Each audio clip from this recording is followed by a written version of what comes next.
Am I introducing you? Yes. Hang on, we need to put the slides on. Okay, we're now the reason you've all come is to hear Dayle speak.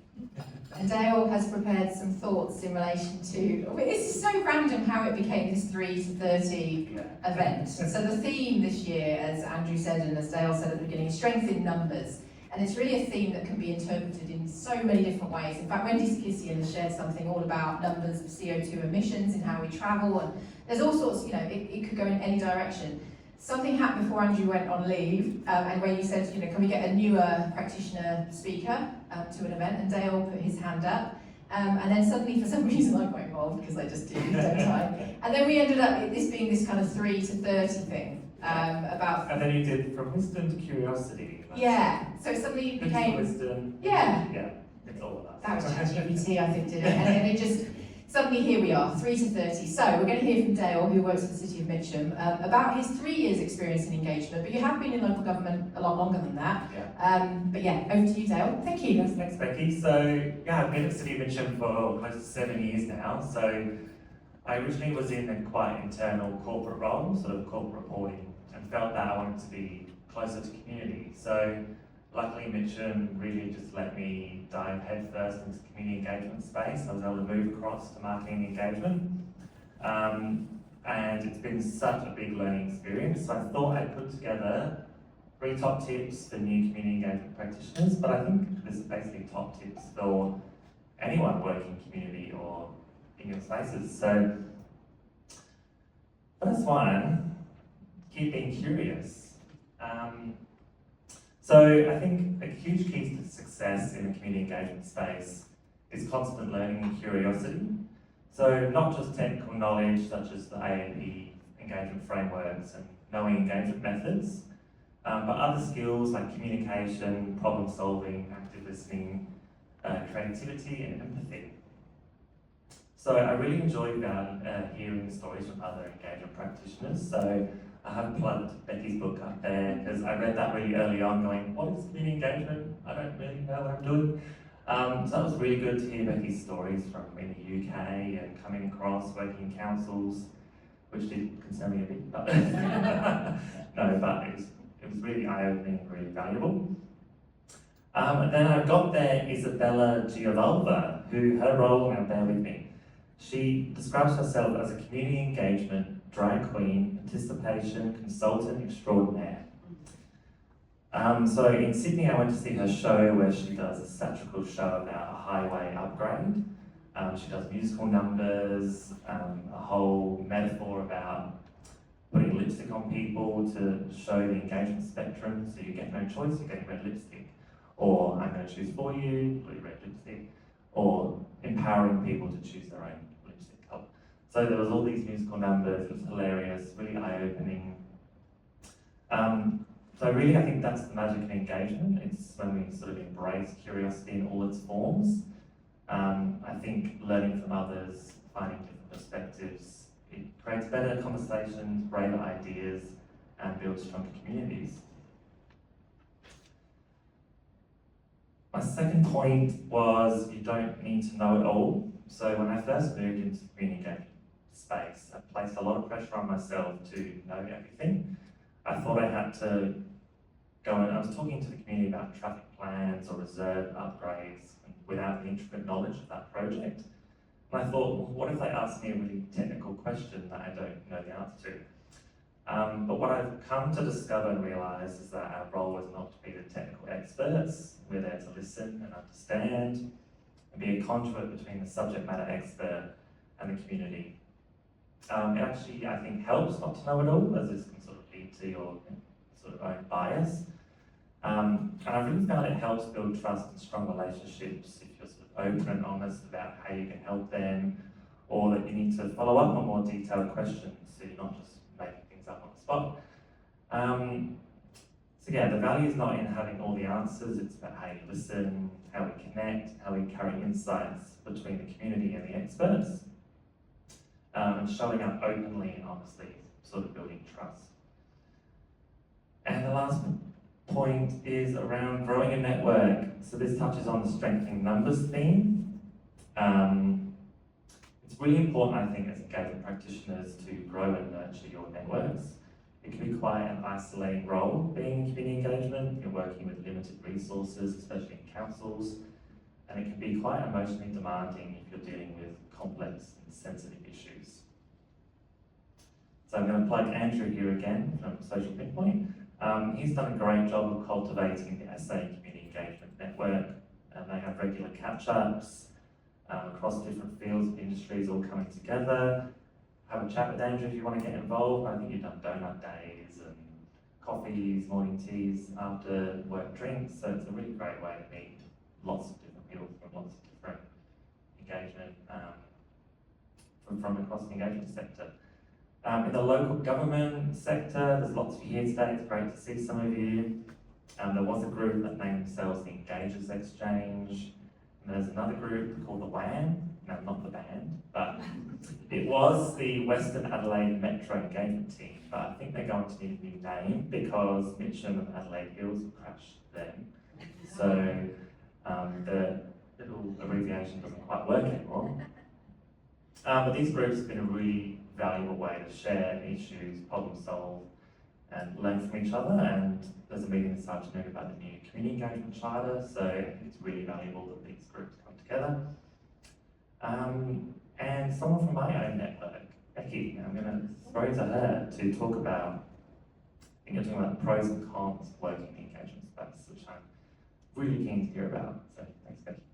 Thank you. I actually don't need to say much more because given you've got 3 years experience, that's kind of it. What you said is so solid and concrete. And I kind of wanted to start by saying that between you and me, community engagement isn't rocket scientists. We don't need to be rocket scientists. It's not rocket science.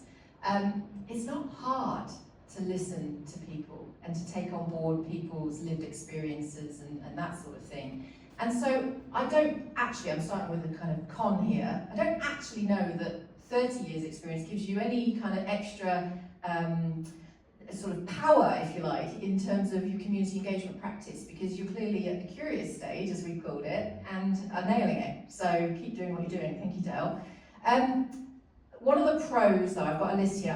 Dayle and I met the other day, and he prepared his slides and everything, and I was like, I don't know what I'm going to talk about. And I just liked what you'd done about the top 3 tips. And I thought maybe I'll do some pros and cons about being somebody with quite a bit of experience. And I've got 27 years experience, but we rounded it up. ChatGPT rounded it up to 30 for the title idea. Started working as a community involvement officer in 1999. Under the Blair government. It's when Tony Blair was still popular in the UK. He had his first term. He did some very good stuff, in my opinion. And as it turns out, when I was writing my book, I researched that era. Turns out it was the biggest public spend of government money in that kind of late 90s period, which is why there were so many opportunities in the UK for people who were working in the community space. And I graduated from university and decided to take up this community involvement role. And it all started there, basically. So one of the pros, although I'm going to come back to this, is that people do listen to you, especially if you carry a bit of, confidence. Somebody once said to me in a team building exercise, "You're very convincing, Becky." So I've been convincing from day dot. I think it's just a personality trait, but equally when you've got a bit of, experience under your belt, you've earned your stripes, you can speak with a bit of authority. You trust yourself more. I'm looking to my fellow, I just stop calling you grey-haired people, but we do, don't we? We can kind of walk into a room and trust a bit more that we're going to know what to do. We've seen a lot. We've been in all sorts of situations in communities, and I think I certainly feel that I can wing it a little bit more, shall we say, than perhaps I did earlier in my career. You see the long game when you've got a few decades under your belt. So I've got written here that you understand the culture, you understand relationships, and you understand trust. And I think also what you can see, and I talk a lot about this when I do keynotes, is that sort of huge overarching global effect. Whatever's happening at a global level is kind of affecting how people engage in communities when they turn up to your meeting about the local playground or the curriculum change or the whatever. So right now, I don't know quite where we're at right now, but we have been through a period absolutely of huge polarisation. So that's happening obviously at that global level, massively, and it shows up in your meeting about the playground, or the dog park, which is Isabella's new show, which those of us that were at the Engagement Institute conference in October got to see it. Brilliant. And we're hoping to get Isabella. I would love to bring it to Adelaide. Yes, so. and I've said for the Fringe, but I think we're going to be too late for that. So we will get Isabella here. We've got a few ideas. So you certainly see that long game, and like I say, when I look back now to when I started my career in '99, I can now see that there was like a political thing at play, and I didn't see it at the time, but there's always something bigger happening. And I think what's happening in the USA at the moment is probably going to shape the next couple of years in how people front up to our communities. And it might not be as polarised as we thought. I don't know yet what's going to happen, but something might change. I don't know. Who knows? I also wanted, I think this strength in numbers theme is really relevant as I woke up today to the news about the stuff happening in Minnesota, and that they're actually pulling out some of the ICE stuff, and that leader guy, I don't even know his name, I don't even care, he's getting taken away. And I thought, wow, if ever there was strength in numbers, it's those real people that have been fronting up on the streets and blowing their whistles and banging their pans. That is a real strength in numbers in community engagement. Okay, so you see that big picture, and you see it shift over time. And I guess the more experience, somebody like Wendy, who's now 83, must have seen it over, you know, she saw the vibe of the 60s, the 70s, the 80s. I mean, imagine having that perspective. It's just phenomenal, and you can see how communities shift and change. And along with that also, you carry this, I guess, perspective and hope, I think, for the future. You know, this concept of community engagement isn't a new thing. It's certainly new in professional worlds, and certainly government has come such a long way, even in our time, those of us that have known me a long time in Adelaide. Like, just think of the journey we've been on. South Australia was an absolute world leader about 10 years ago, would you say, Dan? There was some phenomenal work came out of the state government. It was called Better Together. I think the Better Together framework still exists, but there's a new charter which between us is not a patch on what we were doing 10, 15 years ago. So, you know, you get to see that perspective. But I have massive hope, because look at the strength in numbers, even today, just from all such diverse sectors. Okay, now for some of the cons. You're not the shiny new thing anymore. I often think, or I think that here she is again, you know, here she goes. And I don't know if that's something that's external, that people actually think that, but I feel it sometimes, you know, it's that whole imposter syndrome thing. I did have somebody turn up to a piece of engagement down at Normanville a few years ago, and they turned up and somebody actually overheard them say, oh, this looks like a Becky Hirst piece of engagement. Honestly, all it was like a marquee with some colourful stuff inside it, but, you know, you get kind of noticed, oh, here she is.